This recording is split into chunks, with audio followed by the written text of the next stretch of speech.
하나님 말씀 창세기 2장입니다. 창세기 2장 1절에서 끝절까지 말씀 교독합니다. 1절 말씀 제가 먼저 받들어 봉독드립니다. 천지와 만물이 다 이루니라. 너희가 하나님의 성전인 것과 하나님의 성령이 너희 안에 거하시는 것을 알지 못하느냐.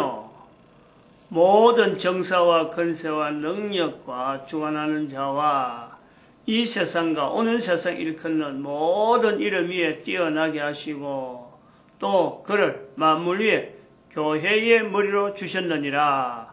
교회는 그의 몸이니 만물 안에서 만물을 충만케 하시는 자의 충만이니라.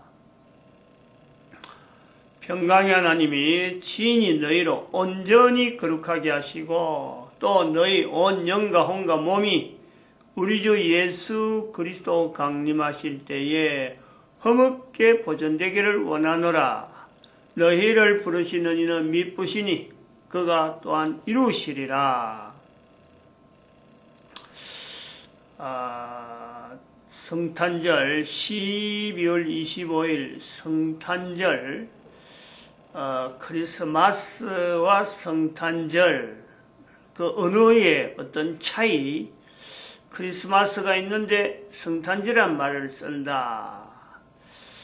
이것은 우리 대한민국에 와서는 크리스마스라고 하는 이 의미보다는 어찌 보면은 크리스마스는 그 헬라어에서 나오고 영어에서 오니까 성탄절 하는 것은 같은 그 날을 지칭해도 한문, 그 중국에서 나오는 한자어 거기에서 또 의미가 있고 그 내용을 같이 연결하는, 또 한편으로는 크리스마스라고 하는 이 내용은 우리 한국에서는 좀 정서적으로 받아들이지 않을 때, 즉 그리스도 하는 이 표현을 우회적으로 돌려서 그냥 태어난다 하는 그것만 딱 이래가지고 일반적인 내용으로 했습니다. 그러니까 우리는 이 성탄절이라는 절기가 대한민국의 공휴일이 되어 가면서 절기 자체는 부각되는 반면에 그리스도라고 하는 이 표현은 차츰차츰 그 성탄절이라고 하는 표현에서 멀어져 가지고 지금은 성탄절 12월 25일 온다고 성탄절 가면은 그냥 성탄이라고 하는 게 성탄하고 산타라는 말이 산타크로스, 그게 이제 성탄절에 주로 하나의 그 성탄절에 주고 있는 여러 사람 돕는 사람의 입장에 나름대로 그 이력이 전달되어지는 산타클로스 할아버지, 그 복장이 전 세계적으로 통일되어 있는 하얀 모자에 하얀 꽃갈 모자에 하얀 태가 있는 꽃갈 모자에 붉은 옷을 입은 그 산타크로스 이래 그래 연결되고 있습니다. 그래서 그 산타라고 하는 이 내용이 성탄하고 비슷하잖아요. 발음이 성탄, 산타. 크로스는 따로 크로스가 다른 말이죠. 크로스는 사람 이름인데 산타클로스, 클라우드라는 이름으로 가진 것이 그게 이제 발음이 뒤가 좀 문금으로 되면서 클로스, 산타클로스 할아버지 이래 되는데 클라우드라는 그 이름으로 제가 인지를 하고 있는데, 산타라고 하는 말이 이제 성이라는 말이에요. 성스럽다. 성스러운 탄생일, 이래 된 게 성탄, 이래 되는데, 산타라고 하는 것은 성스럽다라는 것에서 후대 사람들이 클라우드라고 하는 그 사람의 행적 자체가 성탄절이 되면 꼭 그걸 선물을 해갖고 이웃들에게 전해주는 그 어떤 나름대로 개인이 하는 선행이죠, 선행. 특히 어린애들에게 이 기억이 되도록 성탄절하고 연결되어져서 자기가 스스로 옷을 만들어서 또 어떤 썰매를 타고 다녔는데 그게 이제 사슴으로 했다. 사슴으로 했는지 아닌지는 정확하지 않는데 아무튼 그렇게 전해 내려옵니다. 그래서 그게 그 사람의 행적이 후대 사람들에게 성탄절 되면 기다리지고 하니까 나중에 성인이다. 성인은 이 성인이라 호칭이라 불러주는 것은 교황 제도에 의해서 이게 전례가 되는 거죠. 누구에게 성인이 되어진다 하면 거기에서 성인이 되는 것은 교황이 성인 호칭을 불러줍니다. 성인이다. 이 사람은 성인이다 하고 딱 낙인을 찍어주면은 그 사람은 이제 그 뒤에 사람들은 그 사람을 부를 적에 성인 누구 이래 부른단 말이에요. 근데 그 성인이란 말이 한글로 우리는 성인이라 부르는데 그것이 영어로 라틴어로 산타, 세인트, 영어는 세인트죠, 세인트 클라우드 이래 돼야 되는데, 이게 이제 라틴어가 그대로, 묻어 나오면서, 그대로, 교황 제도에 의해서 허락되어지는 이름에 산타라는 말이 같이 붙어가지고, 산타, 세인트 클라우드 나중에 나온 영어는 라틴어보다 훨씬 뒤에 나온 거니까 처음 불러주던 산타클라우스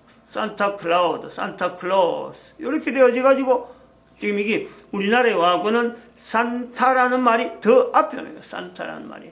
산타 할아버지 지금은 참 의미가 우리나라 사람들이 참 이것도 저것도 아니니까 아무데나 갖다 붙인 건데 또 어때 보면은 그것이 산타 오신다 요래 된단 말이에요. 오늘은 산타 오는 날이다. 할아버지까지 다 생략해버리고죠.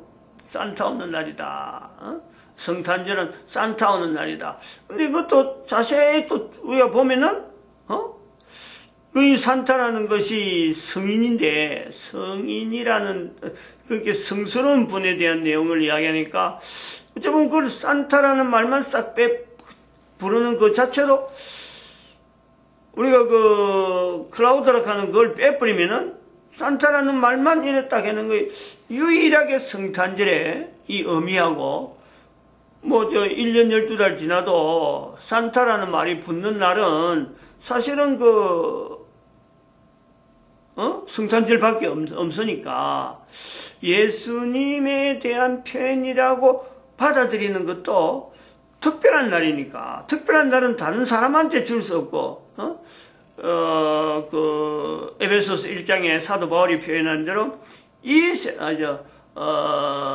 정사와 권세와 능력과 주관하는 자와 이 세상과 오는 세상에 있는 모든 이름에 뛰어난 이름을 주사 1년 12달 누구나 다 생일도 있고 다 붙을 수 있는 날이지만은 그게 유일하게 산타라고 하는, 세인트라고 하는 성스러운 날, 성탄이라고 하고 부를 수 있는 날은요, 그렇게 불려질 수 있는 어떤 대상은요, 오직 예수 그리스도밖에 없다라고 우리가 볼 수도 있다는 거죠. 볼 수도 있다. 우리는 무식하게, 한마디로 무식한 거죠. 알았더라면은 이런 걸 아마 피했을 거예요. 피하는 어떤 여러 가지 어떤 제도를 만들고 했을 거예요. 근데 워낙 무식하고, 그러고 앞뒤 재지도 않고 그냥 흘러오는 유행을 그대로 받아오는데 이것이 지금 전국에, 대한민국 전국에, 오늘은 12월 25일 가면 산타 오는 날, 산타 오는 날. 옛날에는 산타 할아버지까지 했는데 산타 오는 날, 산타클로스 할아버지 오는 날에서 산타클로스 할아버지, 크로스란 말 빼고 산타 할아버지, 그럼 산타 오는 날, 산타가 선물하는 날, 이래 되는 거죠. 산타가 선물하는 날. 그 의미도 상당히 예수 그리스도께서 오시는 거하고 분명히 연결되어지는데, 그러니까 산타 오시는 날 하는 걸 이럴 때 성탄절한테 오신 예수님하고는 또 다르잖아요. 오시는 날, 이러니까 재림 예수님, 재림 준비하는 날하고 그 의미가 산타 오시는 날, 어떻게든 이게 말이 연결될 수 있다. 오는 날, 아직 온 건 아니니까 오는 날 되니까 올 거라는 거네요. 올 거라 하면은 우리는 지금 예수님 재림 준비의 날, 예수님 재림, 우리는 그 교회에서요, 이거 얼마든지 다시 그 의미 자체를 추가적으로 재림에 대한 내용으로요 연결할 수 있는 이것이 12월 25일에 있는 일반적으로 불려지는 이름 속에서도 가능성이 있다 이래 보고 있는 거죠. 근데 이제 12월 25일하고를 뭐하고 지금 연결하려냐면은 지금 동지 12월 25일로 양력이잖아요. 12월 22일도 양력인데 양력으로 해서 동지 항상 그날은 동지는 12월 22일 하지는 그와 반대되는 하지는 6월 22일 이거는 양력으로 하기 때문에 날짜에 대해서 성탄절하고 이것이 왔다 갔다 하거나 뭐 음력돼 버리면 이게 뭐 금년에는 갔다가도 내년에는 달아지고 이게 관계가 막 벌어질 수 있는데 12월 25일과 12월 25일 다 같이 양력이니까 그중에 동지라는 거죠. 동지. 이 동지를 가지고 성탄절하고 연결해서 같은 절기로 만들려고 하는 시도를 지금 여기서 지금 의도적으로 엮는다. 동지라고 하는 내용이 의도적으로 엮는 것은 성탄절로 의도적으로 엮는 것은 그냥 뭐 동지 팥죽이라고 하는 그 내용이 동지 팥죽이라고 하는 이 동지에서 먹는 동지 팥죽을 먹기 때문에 우리가 그 성탄절 의미를 의도적으로 엮는다. 요 개념이 시작은 그래 되지만은 그것은 분명히 의도적인 거예요. 의도적인. 동지 팥죽 안에 6월절이라고 하는 그 어떤 형태가 있다. 제가 설명하는 그 대한민국의 남쪽 부분에서 특히 발전되어 있고 진해하고 김해가 가야국에서 어떤 시작이라면 진해는 김해하고 굉장히 가까우고 지금 여기서 보면 엄청나게 가까운 이웃이란 말이에요. 김해나 진해나 뭐 부산 가는 길에서 부산도 진해에서는 뭐 왔다 갔다 하는데 부산 가는 길목에 김해가 있는데 김해 평야라 하잖아요. 그래서 김해에서 이제 시작되어지는 가야국. 그런데 거기서 이 진해라고 하는 이 내용에 어릴 때 동네 종짓날 되면은 아주 막 만년하죠, 만년. 아주 그 내용이 어릴 때, 제 어릴 때, 지금부터 뭐 한 40년, 50년 전 어떤 그 상황에 고등학교 제가 교회 가서부터도, 교회 가서도 내가 그 동지에 대한 내용은 성탄절 이전에, 그 성탄절 새벽송 돌 때마다 이거에 대해서 항상 어느 집에 가면 팥죽 주는 집이다 하고 딱 정해져 있는 그만큼 동지 팥죽하고 성탄절하고는요 성탄절 이 행사 이브 행사잖아요. 이거는 굉장히 가까운 거예요. 그리고 굉장히 만연되어 있어요. 교회 안에서도 다들 인식을 한단 말이에요. 동지 팥죽 하는 거는.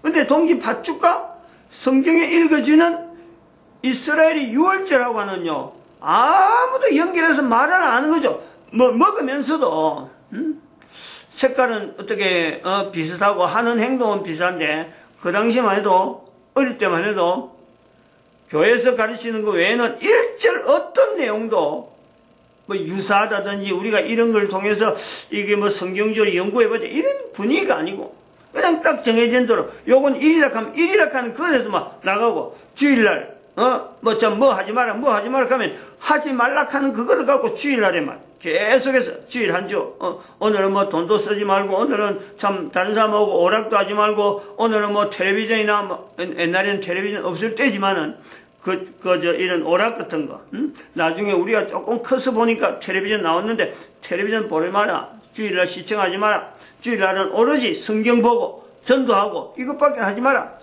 이거 고신책이니까. 좀 강하게, 그래, 큰 거예요.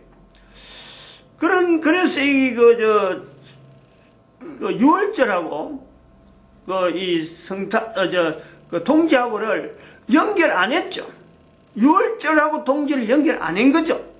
근데 제가 이제 나이가 들어서 보니까, 성경을 가지고 쭉 목회생활 하면서 그 다음에 가야국에 대한 연구를 나름대로의 그 하나님께서 우리 대한민국에 보낸 어떤 섭리가 있다. 또 그것을 가야국만 한 건 아니고 가야국만 갖고 그런 건 아니지만 가야국이 김수로 왕이 나중에 허왕후 왕후를 만나는 그 과정도 기다리는 거예요.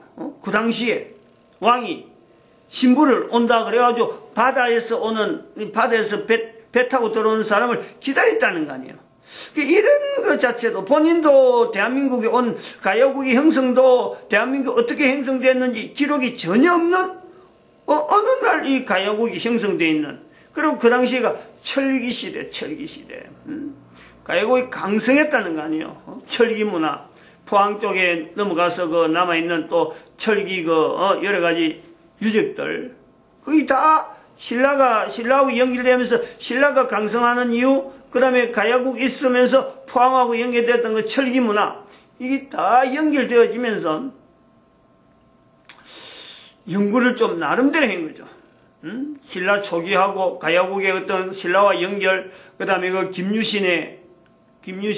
김유신 맞나요? 김춘추? 김유신이 맞는가 모르겠네. 김유신이 아마도 그 가야국 출신이 아닌가 이래 보고 있는 거죠. 신라에. 이런 걸 저기서만 있는 게 아니라 또 한편 지금부터 2000년 전에 가야국이라고 하면은 그보다 훨씬 더 앞으로 난 단군, 사실은 미리 이미 그 단군에 대한 거는 가야국에 대한 연구보다는 사실은 개인적으로 이미 오래전부터 설정을 해놨죠. 나름대로 어떤 자리를 잡아놨단 말이에요. 창세기 10장에 있는 벨렉과 욕단, 아버지가 그 참 이름이 창세기 10장에 잠깐 넘어갑니다. 창세기 10장 그 어디에 나가면은 에벨이죠. 에벨. 창세기 10장 25절에 에벨은 두 아들을 낳고 하나 이름은 벨렉이라 하였으니 그때 세상이 나누어 있음이라. 벨렉의 아우의 이름은 욕단이라. 욕단인데 욕단에 대한 내용이 이때부터 잠깐 아들이 몇 명이냐면 13명인가 됩니다. 아들 이름을 지금 이름 다 지금 나왔는데 사람 수를 세하려면 13명이 되는데 이 사람들이 25절부터 쭉 해서 29절 같으면 이들은 다 욕단의 아들이며 그러고 30절에 가니까 그들이 거하는 곳은 메사에서부터 스발로 가는 길에 동편산이었더라. 동편산이었다. 거하는 곳. 이 당시에는 이런 곳에 거했는데 이것이 계속 동쪽에서 지향하는 하나의 그 흐름으로 봐가지고 저는 여기서부터 30절, 10절, 30절부터 이 내용에 제외되어 있는 이 욕단의 흐름, 그들은 계속 동향했다. 동쪽으로 갔다. 동편산이라 그랬고 동쪽에서 계속 가는 여정에 지금 여기 안부가 전해지면서 그 뒤부터 안부가 끊어지는데 이 사람들이 결국에는 우리나라의 조상들이 되어지는 요소가 있을 거다. 그래서 단군이라는 말은 여기서 나오는 거다. 욕단이란 말이에요. 욕단, 욕하지 마라. 욕하지 마라. 욕이라는 단어를 쓰지 마라. 그 단이란 말만 써라. 이런 뜻이거든. 근데 나중에 후대 사람들은 그것을 단, 군, 단, 어떤 그 군이란 말이에요. 군. 군주도 되면서 나름대로 어떤 통치를 하면서 제사의 어떤, 주장자 되어지는 제사를 드리는 어떤 위치에 있는 사람. 이런 게 되죠. 하나님 앞에서 제사 드린다. 그러면 그 사람은 단이고 그런 사람을 군이라 한다. 이러는 거죠.